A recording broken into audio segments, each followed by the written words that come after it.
नमस्कार, एक मत पोस्ट में आपका स्वागत है। मैं हूं सर्वेश कुकरा। हरियाणा की बीजेपी सरकार ने नगर परिषद नगर पालिका चुनाव को लेकर सक्रियता दिखाई है और एक तरह से बढ़ा भी दी है।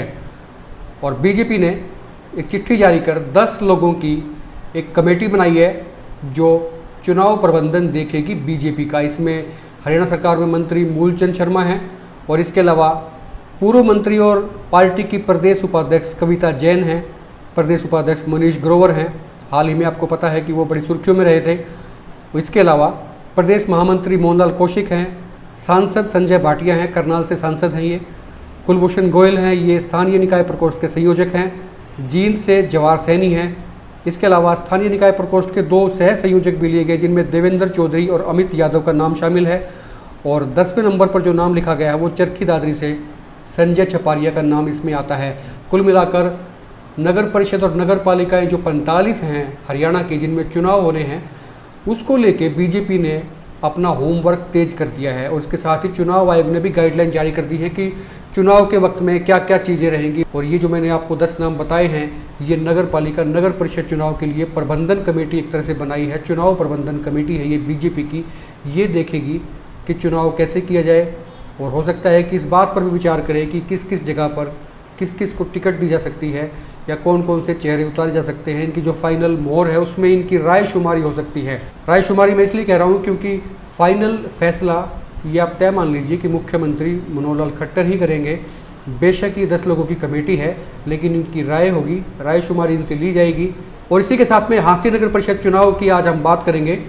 मैं पहले भी कई बार कह चुका हूँ कि सरकार की मंशा है, सरकार चाहती है कि पंचायत चुनाव से पहले नगर परिषद नगर पालिका चुनाव करवाए जाएं। उसकी एक बड़ी वजह मैंने आपको पहले बताई थी, क्योंकि ये शहरी क्षेत्र है और सरकार को ऐसा लगता है, कट्टर सरकार को ये लगता है कि शहरी क्षेत्र में चुनाव अगर पहले होते हैं तो कुछ सीटें उनकी आ सकती हैं, उनकी इज्जत बच सकती है पार्टी की। और ये कह सकते हैं कि किसान आंदोलन के लंबे वक्त के बावजूद उनकी पार्टी जीत कर आ रही है काफ़ी जगहों से या कुछ जगहों से, जैसा भी होगा। तो ये कहने के लिए उनके पास में कुछ चीज़ें होंगी। इसके बाद में पंचायत चुनाव के बारे में सोचा जाएगा। तो इसी की तैयारियों को लेके ये कमेटी बनाई गई थी। और जैसे मैंने कहा कि हांसी की अगर बात करेंगे तो यहाँ भी सरगर्मियाँ तेज हो गई हैं। और नई बड़ी बात ये है कि हांसी नगर परिषद सीट पर जेजेपी को अपना दावा ठोकना चाहिए और जेजेपी अपना दावा ठोक भी सकती है। उसकी भी बड़ी वजह है, उसकी बड़ी वजह यह है कि हिसार जिला जेजेपी के लिए बेहद महत्वपूर्ण है। वो इसलिए भी है कि डिप्टी सीएम दुष्यंत चौटाला हिसार से पहली बार सांसद बने थे, एमपी बने थे, यहाँ उनका वर्चस्व भी है।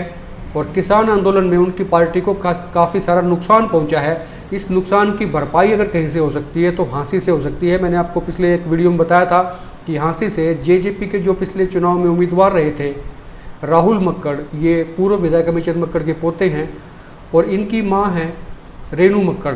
अगर जेजेपी इनको चुनाव में उतार देती है तो आप ये निसंदेह मानिए कि वो कड़ी टक्कर देंगे हर किसी को, यानी कि और जो तमाम उम्मीदवार होंगे उनका मुकाबला इनके साथ में होगा।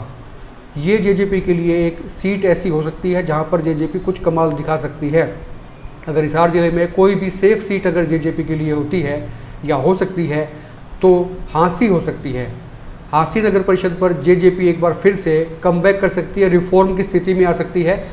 तो ऐसा मेरा मानना है कि दुष्यंत चौटाला इस पर ज़रूर गौर करेंगे। और जब इनकी नेगोशिएशन होगी कि किस किस सीट पर कौन कौन सी पार्टी लड़ेगी, यानी कि बीजेपी जेजेपी का सीटों को लेकर बंटवारा होगा, ये जहाँ जहाँ नगर परिषद हैं उनका बंटवारा होगा कि किस नगर परिषद में कौन सी पार्टी लड़े, तो जेजेपी को हांसी को तरजीह दी जानी चाहिए। हांसी पे इनका फोकस होना ही चाहिए। अगर जेजेपी को लगता है कि उनकी पार्टी का ग्राफ बढ़ेगा तो सिर्फ हांसी एक ऐसी सीट है जो उनको फिर से रिफॉर्म की स्थिति में ला सकती है। आप इस पे अपने कमेंट नीचे जरूर लिखें, क्योंकि बीजेपी की स्थिति हांसी में कम से कम आज के दिन बेहद ख़राब है। ये भी मैं आप नोट कर लीजिए, बड़ी बात बता रहा हूँ कि बीजेपी की स्थिति हांसी में आज के दिन बेहद ख़राब है। कई सूटकेस वाले टिकट मांगने के चक्कर में थे और जो ख़राब स्थिति को देखते हुए आजकल बता रहे हैं कि वो पीछे पीछे हो गए, थोड़े 2 कदम पीछे उन्होंने खींच लिए हैं। उसकी वजह भी यही है कि कम से कम उनका पैसा सेफ हो जाए, वो सूटकेस जो भरा हुआ है नोटों से वो सलामत रहे। इसलिए ये कहा जा रहा है, कुछ लोग कह रहे हैं, सूत्र बता रहे हैं कि वो अपने हाथ खींचते हुए नज़र आ रहे हैं।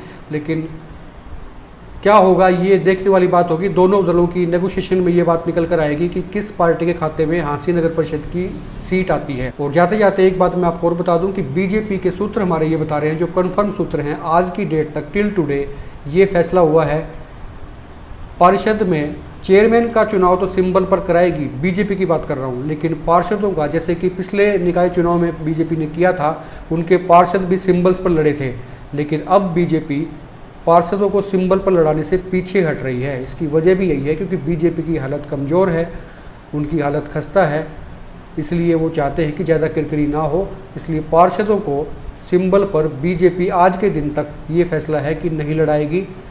कल को क्या होगा वो आपको अपडेट फिर दे देंगे, लेकिन आज तक की मैंने तमाम अपडेट्स आपको दे दी हैं।